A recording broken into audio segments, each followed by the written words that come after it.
America loves to tell itself it's free, that we're the land of the brave, the home of the independent, the shining light on the hill. But peel back the stars and stripes and you'll see the ugly truth. This country isn't run by you or me or the millions who drag themselves to the polls every election. No, the real power brokers aren't the people. The real power sits in the shadows, in the lobbies, in the pulpits, and in the bank accounts of those who've decided that America's purpose isn't America, it's Israel. In Washington, loyalty doesn't flow to the Constitution anymore. It flows to AIPAC's checkbook, to Tel Aviv's demands, and to the rapture-obsessed fanatics who think foreign wars and mushroom clouds are just pit stops on the road to Jesus' return. That's who's pulling the strings, not the voter, not the worker, not the family trying to keep the lights on. And here's the kicker. The people making these calls don't even hide it. They wear it like a badge of honor, unshakable alliance with Israel, standing with Israel no matter what. Translation? We don't answer to you. We answer to them. This is more than politics. This is betrayal. Betrayal of a nation that was supposed to stand tall on its own feet, not kneel to prophecy, money, and foreign power. And until we face that head on, America will keep pretending it's free, while the leash is held somewhere else.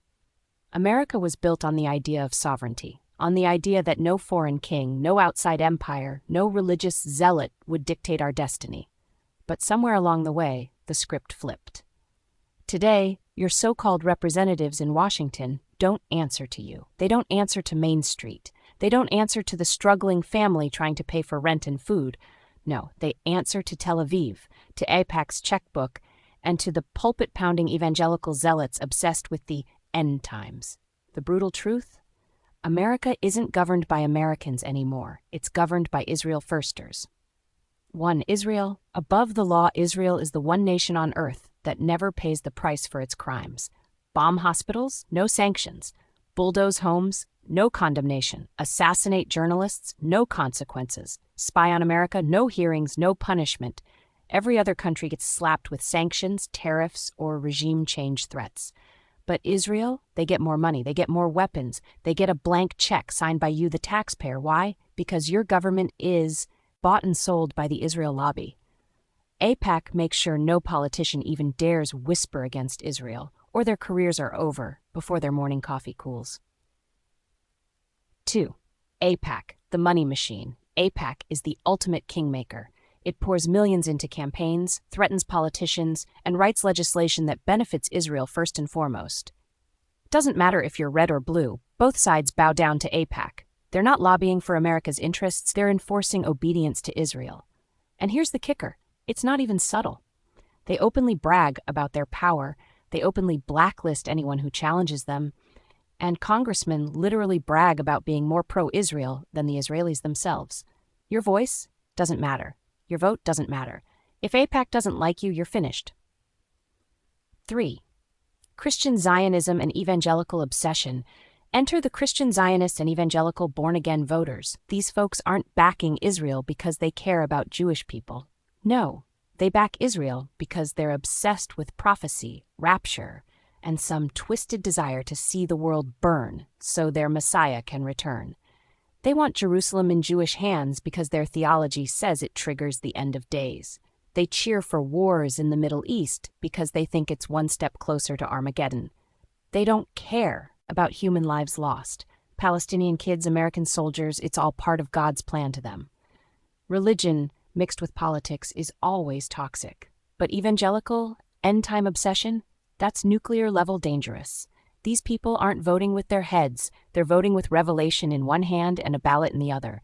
They're literally pushing America toward endless war just to fulfill a prophecy that's thousands of years old. 4. Why it's so dangerous. When your government is Israel. First, it means American soldiers die in foreign wars that serve Israel's interests. Billions of your tax dollars vanish overseas while bridges collapse at home. Foreign policy is dictated not by what's good for America, but by what's good for Israel, or what lines up with some pastor's end times fantasy. This isn't democracy. This isn't representation. This is hijacking.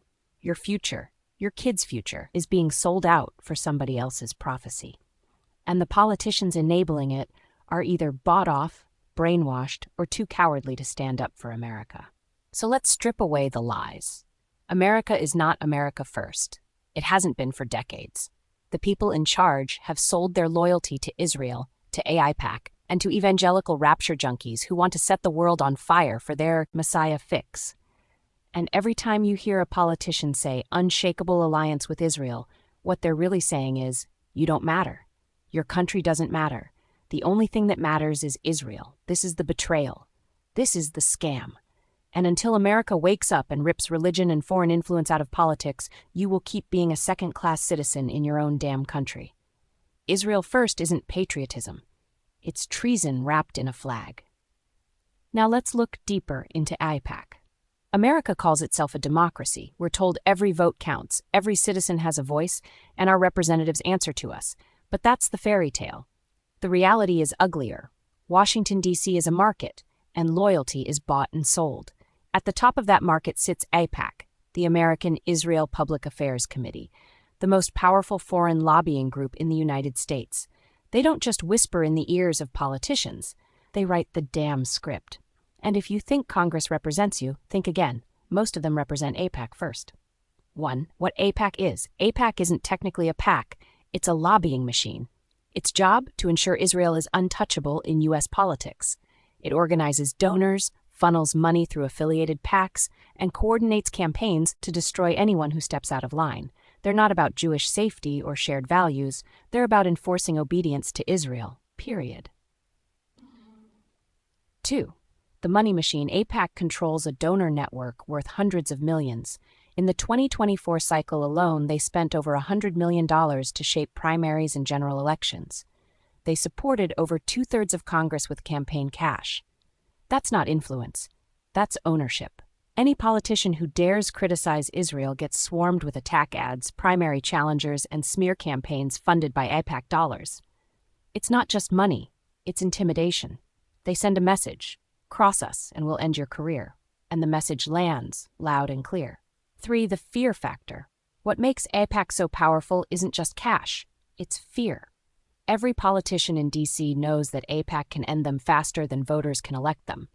You can be a 10-term congressman, beloved in your district, and one vote against Israel can put you on AIPAC's hit list. Examples: progressive Democrats like Jamal Bowman and Cori Bush faced AIPAC-funded tidal waves of money and attack ads.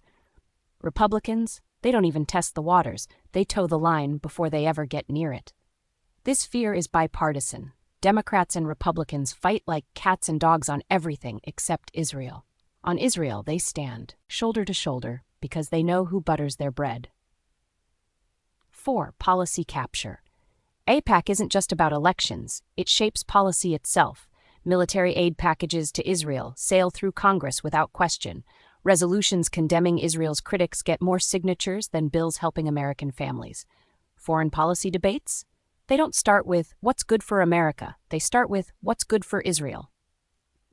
And when Israel commits atrocities, bombing civilians, bulldozing homes, violating international law, Congress looks the other way. Why?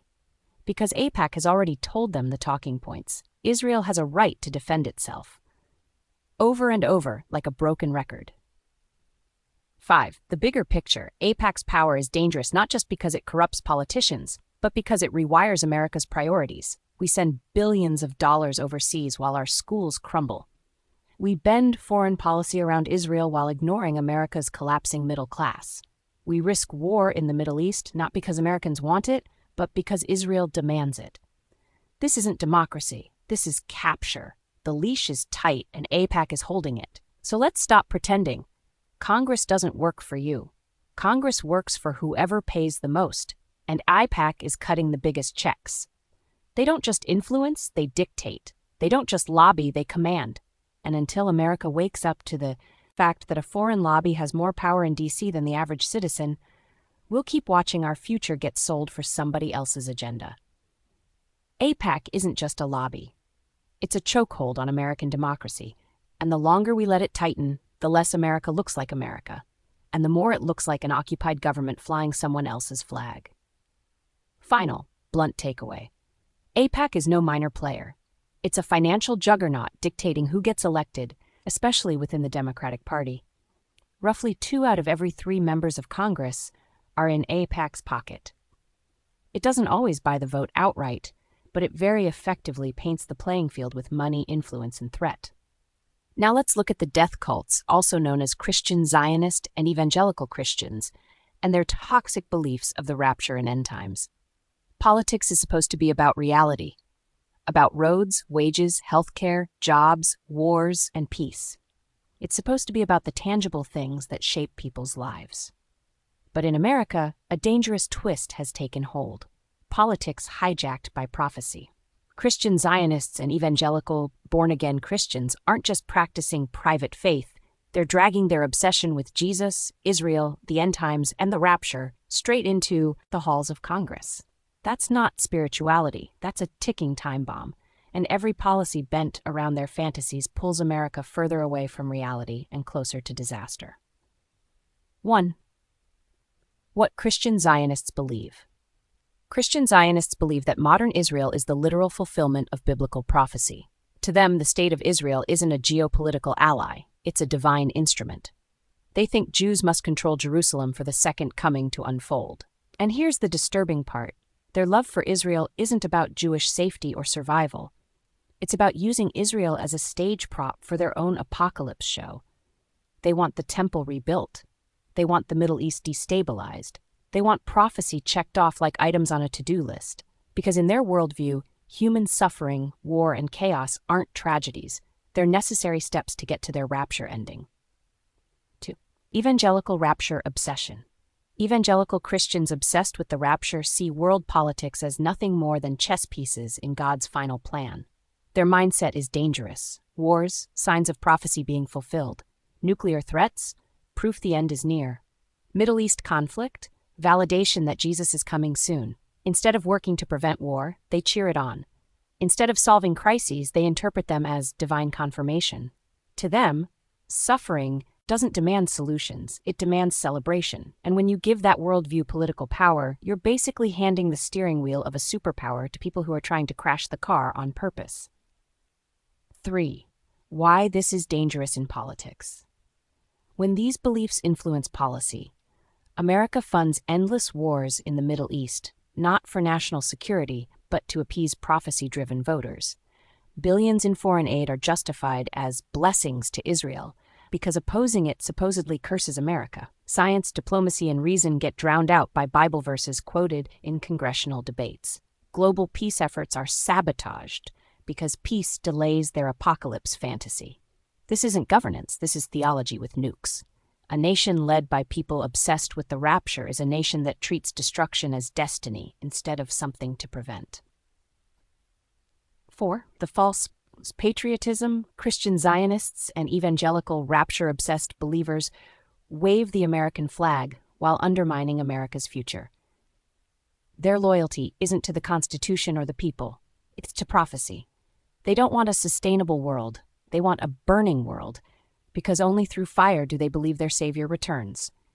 And they'll sacrifice your children, your taxes, and your freedoms to get there. So let's call this what it is, a death cult with political clout. Christian, Zionist, and rapture-obsessed evangelicals aren't just misguided, they're dangerous. Their worldview glorifies war, excuses suffering, and turns foreign policy into a countdown clock for the apocalypse. And every time America bows to their demands, it's another step toward chaos, not stability. Politics must be rooted in reality, not prophecy. In the real world, wars kill, poverty destroys, and blind fanaticism corrupts nations. But in their world, war is holy, poverty is irrelevant, and corruption is just God's plan. That's not just bad policy, it's suicidal governance. America cannot afford to be run by people waiting for the sky to split open, because if we let prophecy drive policy, the only end times we'll face will be ours. In closing, America was supposed to stand on its own 2 feet, built by the people, for the people, accountable to the people. But look around. Does this look like your country anymore? No. It's a nation hijacked. Your government swears allegiance to Israel before it swears allegiance to you. Your politicians tremble before AIPAC's checkbook, not your vote. And your future is being shaped not by reason or democracy, but by zealots obsessed with prophecy, war, and the end of the world. This is not patriotism. This is not representation. This is surrender. Surrender to foreign interests, surrender to billionaire lobbies, surrender to rapture-obsessed fanatics who see your suffering as fuel for their Messiah's return. Every time America bends to these forces, it sells off a piece of itself, until there's nothing left but a hollow flag waving over a country run by puppets. Here's the ugly truth. We can't call ourselves free if we're chained to AIPAC's money. We can't call ourselves democratic if our laws are written to please Israel before serving our own people. And we sure as hell can't call ourselves rational if our leaders make policy based on apocalypse fan fiction instead of the real lives of the people they swore to represent. The danger isn't tomorrow. It isn't next year. It's now. Because the longer America plays Israel first, the weaker America becomes. The longer we let prophecy shape policy, the closer we march to ruin. And the longer we let fear of lobbies silence truth, the more we become what we once fought against, an occupied nation, run by interests that are not our own. So remember this, a government that is Israel first cannot be America first. It is America last. And a people that stay silent while their leaders bow to foreign power and religious extremism will find themselves erased from history, footnotes in someone else's prophecy. The time has come to tear off the mask, to see who really holds the leash, and to decide if America will serve its people or keep kneeling to the gods of money, war, and prophecy until there's nothing left but ashes. Because if we don't break free, the end times won't come from the sky, they'll come from within. Thank you for checking out my video. Please like, comment, and subscribe below. Until next time.